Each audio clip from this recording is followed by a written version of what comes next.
Profile చూసి నా mind wave ఇన్ఫోటెక్స్ వాళ్ళు కాల్ చేశారు. నాకు ప్రొఫైల్ చూసాము, ఒకసారి బాపట్లకు రండి అని చెప్పని వాళ్ళు లొకేషన్ పంపించారు.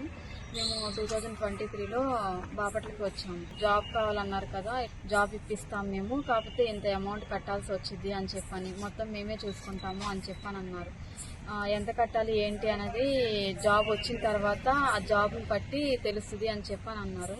50,000 డౌన్ పేమెంట్ కట్టండి మీ ప్రొఫైల్ మూవ్ చేయడానికి అని చెప్పని అన్నారు.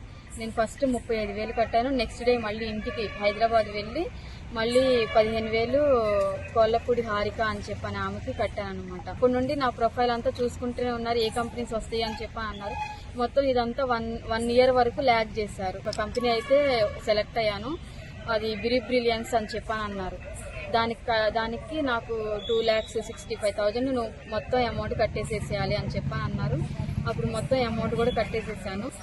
ఆన్లైన్లోనే నేను ట్రైనింగ్ తీసుకున్నాను బ్రిలియన్స్ వాళ్ళతో. 1 మంత్ వరకు నేను నైట్ డ్యూటీనే చేశాను, వర్క్ ఫ్రమ్ హోమ్. చేసిన తర్వాత ఇంకా శాలరీ 3 రోజుల్లో వచ్చిద్దనంగా వాళ్ళు కంపెనీనే తీసేశారు. ఆ కంపెనీ తీసేసిన తర్వాత నేను మైండ్ వేవ్ వాళ్ళకి కాల్ చేశాను. ఇంట్లో పరిస్థితులు బాగాలేవు, నేను ఈఎంఐ త్రూ అమౌంట్ మీకు పే చేశాను, జూన్ మంత్ ఎండింగ్ లో కల్లా నాకు అమౌంట్ మొత్తం రిటర్న్ కావాలని చెప్పన్నాను. అయితే జూన్ మంత్ ఎండింగ్ లో నేను కాల్ చేస్తే వాళ్ళ ఫోన్ స్విచ్ ఆఫ్ వస్తుంది.